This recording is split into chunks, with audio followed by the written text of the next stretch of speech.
আসসালামু আলাইকুম রহমতুল্লাহ। কেমন আছেন সবাই? আশা করি আল্লাহর রহমতে সবাই ভালো আছেন, সুস্থ আছেন এবং নিরাপদে আছেন। তো সবাইকে আজকের অত্যন্ত গুরুত্বপূর্ণ একটি ভিডিওতে স্বাগত জানাচ্ছি। আজকের ভিডিওতে আমি আপনাদেরকে জানাবো যে 18তম শিক্ষক নিবন্ধন পরীক্ষায় যারা উত্তীর্ণ হয়েছেন তাদের সাথে কিভাবে প্রতারণা করা হয়েছে ষষ্ঠ গণবিজ্ঞপ্তির আবেদন সম্পর্কে। এছাড়া 18তমতে যারা উত্তীর্ণ হতে পারেননি তাদের সম্পর্কে কিছু আপডেট দিব। তো যারা ভিডিওটা প্লে করছেন সবার কাছে রিকোয়েস্ট সম্পূর্ণ দেখবেন, আর যারা আমার চ্যানেলে নতুন প্লিজ চ্যানেলটি সাবস্ক্রাইব করে পাশে বেল আইকনে ক্লিক করে দিবেন। তো যে সকল ভাই বোনেরা 18তম শিক্ষক নিবন্ধন পরীক্ষায় উত্তীর্ণ হয়েছেন, আপনারা ইতিমধ্যেই প্রায় সবাই আবেদন করে ফেলছেন। যার যার পছন্দ মতো প্রতিষ্ঠানে ইতিমধ্যে আবেদন করে ফেলছেন। যেহেতু আবেদন করার সময় প্রায় শেষ হয়ে আসছে, এই জন্য সবাই আবেদন করা শেষ করে ফেলছেন। কিন্তু এমন কিছু প্রার্থী আছে যারা আবেদন করতে পারেন নাই, কিন্তু আহ, তারা নিজেরা আবেদন করেননি, কিন্তু আবেদনটা তাদের অটোমেটিক হয়ে গেছে। তাদের আইডি পাসওয়ার্ড বা রোল নাম্বার, ব্যাস, জন্ম তারিখ দিয়ে আবেদন করে ফেলছেন। এইরকম 700 প্রার্থী আছে যাদের আবেদন করা হয়ে গেছে।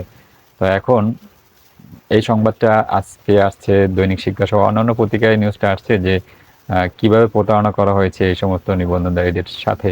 এবং এই যাদের সাথে প্রতারণা করা হয়েছে তারা প্রত্যেকেই কিন্তু মেধা তালিকার শীর্ষে থাকা প্রার্থী যারা আছে তাদের। দেখা যায় 1 2 3 4 5 এরকম একজন প্রার্থী আছে, তিনি মেধা তালিকায় দ্বিতীয় স্থানে আছে, তার সাথেও এই প্রতারণাটা করা হয়েছে। যে তিনি যখন আবেদন করার জন্য ঢোকার পরে দেখেন যে তার আবেদনটা করা হয়ে গেছে, সেখানে তার সিগনেচার, তার ছবি কোনো কিছুই মিল নাই, কিন্তু তার আবেদন করা হয়েছে এবং তার ফিটাও পরিশোধ করা হয়ে গেছে।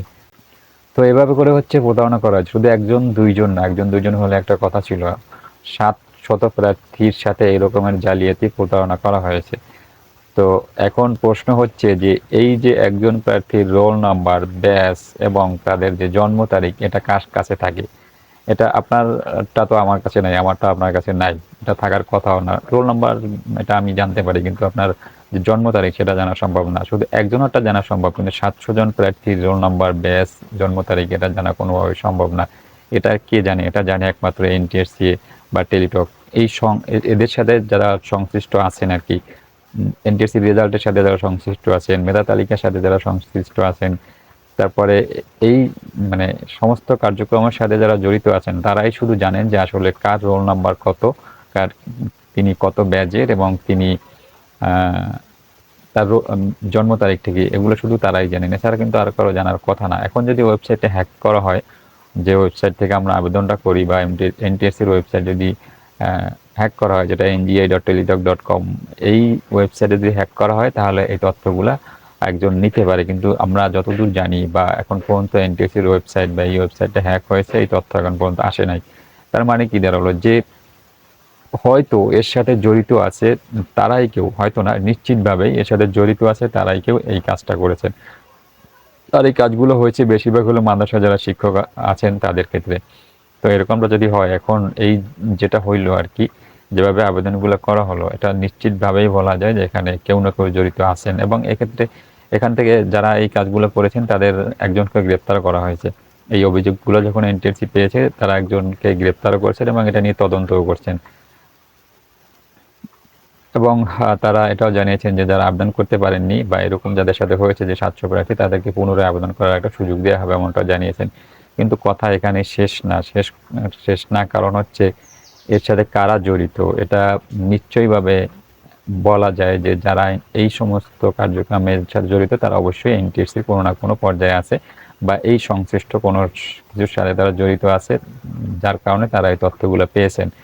তো এখন যারা এই প্রতারণার শিকার হয়েছেন, আপনারা কি এখন বলবেন যে না, আপনাদের সাথে কোনো প্রকার প্রতারণা করা হয়নি, এনটিএসসি কোনো অনিয়ম করে নাই, এনটিএসসির অনিয়ম, দুর্নীতি বা এই কিছুই হয় নাই, অটোমেটিক আপনার তথ্যগুলো চুরি হয়ে গেছে আপনার নিজের কাছ থেকে, আপনার মোবাইল থেকে আপনার কাছ থেকে চুরি হয়ে গেছে, আপনি তারপরে অন্য কেউ আবেদন করেছেন? এটা তো বলার কোনো অবকাশ নাই।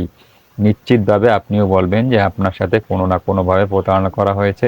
এবং এটা যে এনটিএসসির হয়তো কোনো যে দুর্নীতি, অনিয়ম বা এনটিএসসির কোনো ফাঁকফোকর আছে সেখান থেকে তারা এই তথ্যগুলো চুরি করেছেন, অথবা এনটিএসসির যে সিকিউরিটি সেখানে কোনো গাফিলতি আছে যার কারণে এই সমস্যাগুলো হয়েছে, এই তথ্যগুলো চুরি করতে পেরেছেন এবং তারা আবেদন করতে পেরেছেন।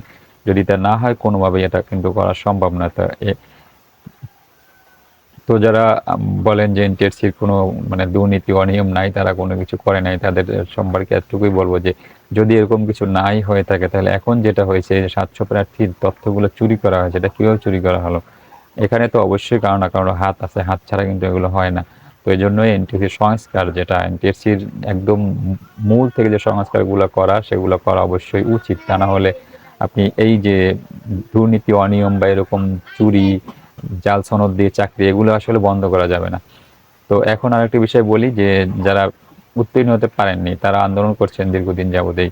তো গতকালকে হচ্ছে দৈনিক শিক্ষায় একটা জরিপ চালানো হয়েছিল যে কত পার্সেন্ট মানুষ এই যে তাদের সাথে যে ইয়েটা করা হয়েছে, অনিয়মটা হয়েছে, বা অনিয়ম নাই বলি, তারা যে ফেল করছেন আর কি, এই ফেলের যে পরীক্ষার মূল্যায়নটা, সেটা পুনঃমূল্যায়ন চায় কত পার্সেন্ট মানুষ, মানে কে কে চায়, এরকম একটা জরিপ চালানো হয়েছে। সেখানে দেখা 54% মানুষ চায় যে না, এটার কোনো মূল্যায়ন করার কোনো দরকার নাই, বা পুনঃমূল্যায়ন চায় না তারা। 48% লোক হচ্ছে চায়, সরি 51% লোক চায় হচ্ছে পুনঃমূল্যায়ন না হোক, আর 48% লোক চায় যে না, পুনঃমূল্যায়ন হোক। আর 1% লোক তারা কিছুই চায় না এরকম।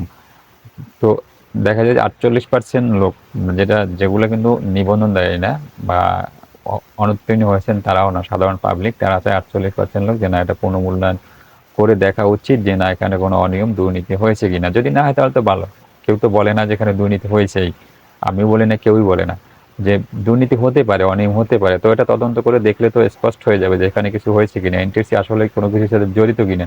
যদি না হয় তাহলে তো ভালো, তাহলে তো এনটিএসসির স্বচ্ছতা বাড়বে, তাদের প্রতি বিশ্বাস বাড়বে, তাদের যারা পরীক্ষা দেয় বা নিবন্ধনধারী যারা, তাদের বিশ্বাস বাড়বে না, তারা আরো আত্মবিশ্বাসী হবে এনটিএসসির প্রতি। তো এখানে এটা তদন্ত করলে তো আর এমন কিছু না যে এনটিএসসি বিশাল ক্ষতি হয়ে যাবে বা এটাকে রদ্দ করা যাবে না। তো যাই হোক, 48% মানুষ চায় এটা তদন্ত হোক, পুনরায় তাদের মূল্যায়নের মানে পুনঃমূল্যায়নের চিন্তা ভাবনা করা হোক, পুনঃমূল্যায়ন করা হোক যে আসলে তাদের সাথে কোনো অনিয়ম হয়েছে কিনা। 1% মানুষ চায়, কোনো কিছুই চায় না, আর 51% মানুষ যারা চায় যে না, এটা পুনঃমূল্যায়নের দরকার নেই। তো যাই হোক, এই সব কিছু মিলিয়ে আমি যেটা সবসময় বলি এবং এখনো বলি, এনটিএসসির কোনো না কোনো জায়গায় দুর্নীতি অনিয়মের ছাপ কিন্তু আছেই। এটা অনেক আগে থেকেই আছে। যদি সেটা না থাকতো তাহলে 60,000 প্রার্থী কিন্তু জাল সার্টিফিকেট দিয়ে শিক্ষকতা করতে পারতেন না, এটা এখনো করছেন। তাদের কিন্তু চাকরি এখনো যায় নাই, অল্প কিছু চাকরি গেছে, কিন্তু বাকি সব রয়েই গেছেন। তো এটা অবশ্যই এনটিএসসির কোথাও না কোথাও ফাঁকফোকর আছে, দুর্নীতি বা অনিয়ম কিছু আছে, যেগুলা একদম কঠোর হস্তে দমন করা দরকার। তা না হলে ভবিষ্যতে এটা, এই যে প্রতিষ্ঠান, সেটার প্রতি মানুষের বিশ্বাস, ভালোবাসা সবকিছু কমে যাবে। তো যাই হোক, সম্মানিত ভিউয়ার্স, এই ছিল হচ্ছে আপনাদের জন্য আমার আজকের ভিডিও। যারা এই 700 প্রার্থী যারা আবেদন করতে পারেননি, তাদের জন্য এটাই বলবো যে অবশ্যই অবশ্যই আপনাদেরকে এই আবেদনগুলো ডিলিট করে দিয়ে নতুন করে আবেদনের সুযোগ দিতে হবে, এবং এটা অবশ্যই অবশ্যই দিতে হবে। এই বিষয়ে এনটিএসসির অবশ্যই পদক্ষেপ গ্রহণ করতে হবে, যাতে এই 700 প্রার্থী কোনোভাবে আবেদন থেকে বঞ্চিত না হয়।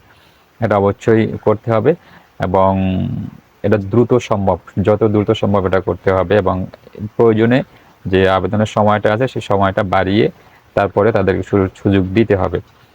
তো আমি এটাই আশা ব্যক্ত করে আজকের মতো ভিডিওটা শেষ করছি। ভিডিও ভালো লাগলে লাইক কমেন্ট শেয়ার করবেন। সবাই ভালো থাকবেন, সুস্থ থাকবেন এবং নিরাপদে থাকবেন, এই প্রত্যাশা। আল্লাহ হাফিজ।